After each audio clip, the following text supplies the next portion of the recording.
साथ संगत जी, प्यार से कहना धन निरंकार जी।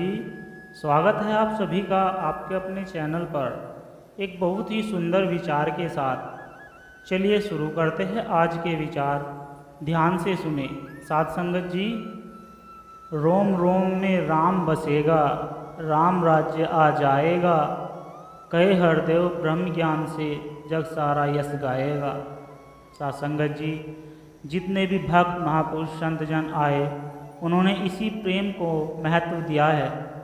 यही प्रेम का पाठ हर वली गुरु पीर पैगंबर ने पढ़ाया और इसीलिए प्रभु के साथ नाता जोड़कर जीवन जीने की प्रेरणा दी, क्योंकि प्रभु ही प्रेम का स्वरूप है, प्रभु ही प्रेम का स्रोत है। यहाँ पर बाबा हरदेव सिंह जी ने फरमाया है, शीशा और रिश्ता दोनों नाजुक होते हैं, पर दोनों में अंतर यह है कि शीशा गलती से टूट जाता है और रिश्ता गलत फहमी के कारण। देश काल ते समय मुसीबत सतगुर जीवे चलांदा है, हुकुम इस दा सिर माथे धर के गुरसिख चलदा जांदा है।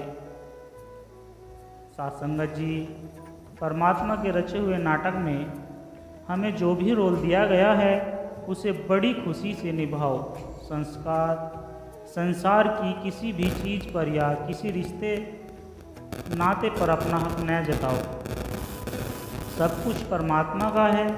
जैसे हम अपनी कीमती चीज़ों को बहुत संभाल कर रखते हैं, अपने परिवार का कितना ज़्यादा ध्यान रखते हैं, परमात्मा हमसे कभी ज़्यादा हमारा ध्यान रखता है। इसलिए हमारा दुखी होना या चिंता करना फिजूल है। हमें तो केवल अपने सिमरन और भजन की चिंता होनी चाहिए कि गलती से भी भजन सिमरन में नांगा न पड़े। जी हमारी सोच कुछ ऐसी बन जाए, मेरे राम राय जो राखे तो रहिए, तुध भावे ता नाम जपावे, सुख तेरे दित्ता लाइए, मेरे राम राय जो राखे तो रहिए। सासंगत जी, संतों की संगति।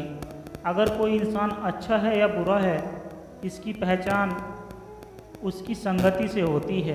यह स्वाभाविक ही है कि स्वभाव आचार व्यवहार की दृष्टि से जैसा आदमी खुद होगा वैसे ही लोगों से वह मिलना जुलना पसंद करेगा।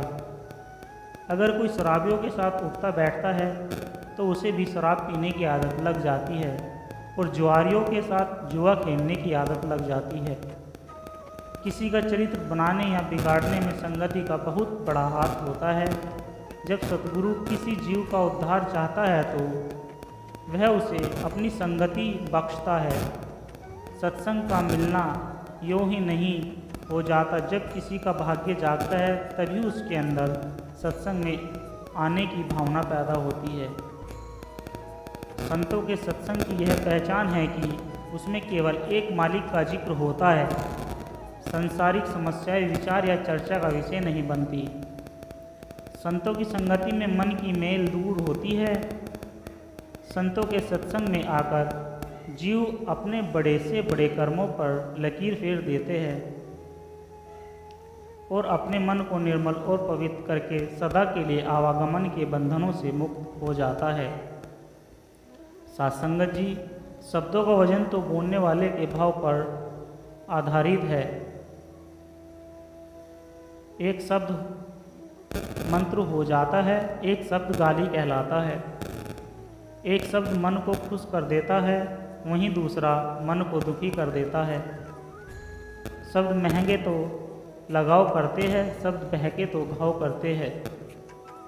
शब्दों से ही दिलों पर राज किया जाता है। चेहरे का क्या किसी भी हादसे में बदल सकता है, पर वाणी ही शक्ति के व्यक्तित्व का परिचय कराती है। सासंगत जी, बुद्धिमत्ता हर किसी में होती है। स्मार्ट होना या ईमानदार होना यह संस्कारों पर निर्भर करता है। बस इसे रोज़ाना करे, दुख को हटाए, खुशी को बचाए। सासंगत जी, हर एक वाक्य में बहुत दम है। आंसू जता देता है दर्द कैसा है, बेरुखी बता देती है हमदर्द कैसा है। घमंड बता देता है पैसा कितना है, संस्कार बता देते हैं परिवार कैसा है। बोली बता देती है इंसान कैसा है, बहस बता देती है ज्ञान कैसा है। ठोकर बता देती है ध्यान कैसा है, नज़रें बता देती है सूरत कैसी है। स्पर्श बता देता है नियत कैसी है, और वक्त बता देता है रिश्ता कैसा है। सासंगत जी, रिश्तों को रिचार्ज करे, दोस्ती को डाउनलोड, दुश्मनी को मिटाए, सच को प्रसारित करे, झूठ को स्विच करे, बंद स्विच ऑफ तनाव, पहुंच से बाहर प्यार के लिए इनकमिंग, नफ़रत के लिए आउटगोइंग, हंसी के लिए इनबॉक्स, आंसुओं के लिए आउटबॉक्स, गुस्से के लिए होल्ड करे, मुस्कुराहट के लिए भेजे, मदद के लिए ठीक है। दिल को कंपन करो, फिर देखो ज़िंदगी की रिंगटोन कितनी मधुर लगती है।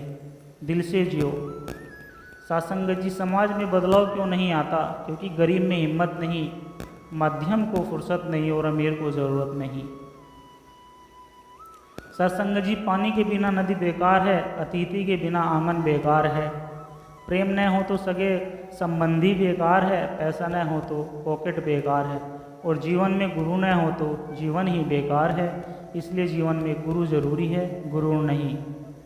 जीवन में किसी को रुलाकर हवन भी कराओगे तो कोई फ़ायदा नहीं, और अगर रोज़ किसी एक आदमी को भी हंसा दिया तो सत्संग जी आपको अगरबत्ती जलाने की भी ज़रूरत नहीं।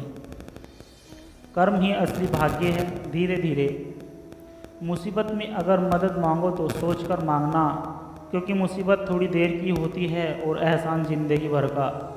सत्संगत जी, कल एक इंसान रोटी मांगकर ले गया और करोड़ों की दुआएं दे गया। पता नहीं चला कि गरीब वो था या नहीं। जिस घाव से खून नहीं निकलता, समझ लेना वो जख्म नहीं किसी अपने ने लिया है। सत्संगत जी, बचपन भी कमाल था। खेलते खेलते चाहे छत पर सो गई या ज़मीन पर, आंख बिस्तर पर ही खुलती थी। सत्संग जी, मनुष्य का क्या अपना है? जन्म दूसरे ने दिया, नाम दूसरे ने रखा, शिक्षा दूसरे ने दी, रोजगार दूसरे ने दिया और शमशान भी दूसरे ले गए। तो व्यर्थ में घमंड किस बात का करते हैं? रिश्तों को अति मजबूत बनाने के लिए केवल एक दूसरे पर विश्वास करना सीखिए। सब तो सारी दुनिया करती है। परिवार का हाथ पकड़कर चलिए, लोगों के पैर पकड़ने की नौबत नहीं आएगी। सत्संगत जी, आज की कहानी। दो भाई, वे दोनों सड़क पार कर रहे थे और एक दूसरे से लड़ते हुए जा रहे थे।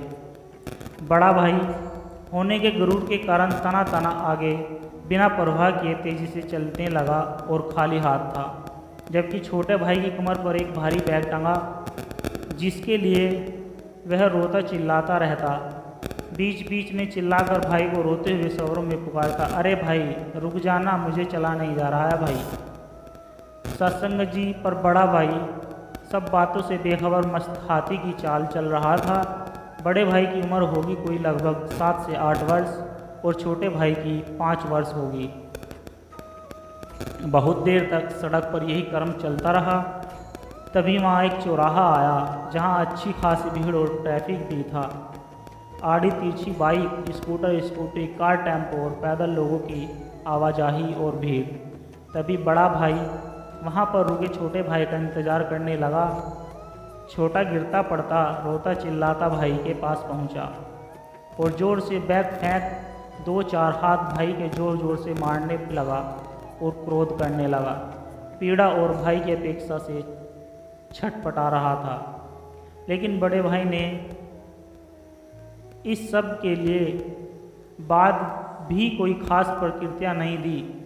बस उसने पास में पड़ा हुआ बैग कंधे पर लटकाया और भाई को पीठ पर बैठाने के लिए बैग नीचे दिया। छोटा भाई गुस्सा भूल गालों पर बहते हुए आंसुओं का आस्तीन से पहुंचकर बड़े भाई की कमर पर चढ़ गया।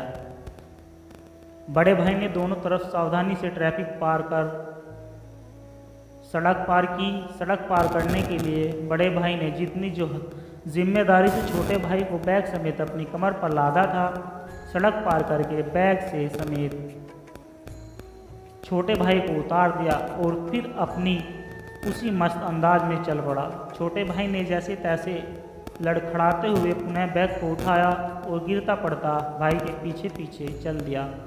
अब वह रोया चिल्लाया नहीं था, क्योंकि वह समझ चुका था उसका बड़ा भाई उसे मजबूत बनाने के लिए प्रतिबद्ध है। इसलिए छोटी छोटी परेशानियों से उसे अकेले तो कठिन परेशानियों से उसकी ढाल बनकर खड़ा है। दीनदयाल तेरे भरोसे सब परिवार चढ़ाया बेड़े। साथ संगत जी, सब परिवार से क्या मतलब है? यह नहीं कि घर के सभी सदस्यों को बेड़े में चढ़ाया जाए, बल्कि भाव यह है कि सभी इंद्रियों को शरीर रूपी बेड़े को सौंप दिया कि इंद्रियों को वो काम करो जो हमें पसंद आए।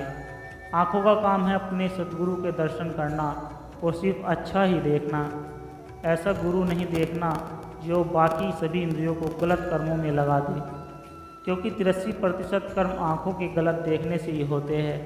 कानों का काम सिर्फ सुनना, शुभ सुनना, क्योंकि 14% कर्म गलत सुनने से बनते हैं। निंदा चुगली से बहुत कम बनते हैं। 3% कर्म बाकी इंद्रियों से बनते हैं। पैरों का काम कि वो हमेशा सत्संग में जाने को, गुरु घर में जाने को सदैव तैयार रहे, कभी भी ऐसी जगह ना जाए जहाँ सतगुरु से दूर कर दे। हाथों का काम है कि वो सेवा करे, किसी गरीब लाचार की मदद करे, कभी हाथों से गलत काम न करे। जीभ का काम है कि वे अपने सतगुरु का गुणगान ही करे, कभी जुबान से किसी को गलत न बोले। इस प्रकार से सभी इंद्रियों को शरीर रूपी बेड़े पर अपने सतगुरु को समर्पित किया कर दिया जाए। इंसान जितना अपने मन को मना सके उतना खुश रह सकता है।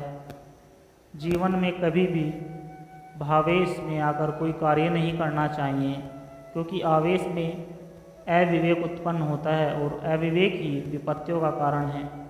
जो व्यक्ति सोच समझकर ध्यानपूर्वक कार्य करता है वह सदैव सुखी एवं समृद्ध रहता है। इच्छा के दुरूप होते हैं रानी और दासी। रानी बनाकर चलोगे तो ये तुम पर राज करेगी और एक दिन डुबो देगी, और यदि दासी बनाकर रखोगे तो ये तुम्हें सभी सुख से भर देगी। अहिंसा मनुष्य का परम धर्म है, किंतु धर्म की रक्षा के लिए हिंसा करना उससे भी श्रेष्ठ है। झूठी बात पर जो लोग वाह वाह करेंगे वही लोग आपको तबाह करेंगे। संबंध कभी भी मीठी आवाज़ या सुंदर चेहरे से नहीं टिकते, वे टिकते हैं जो सुंदर हृदय और कभी न टूटने वाले विश्वास। साथ संगत जी, प्यार से कहना, धन निरंकार जी।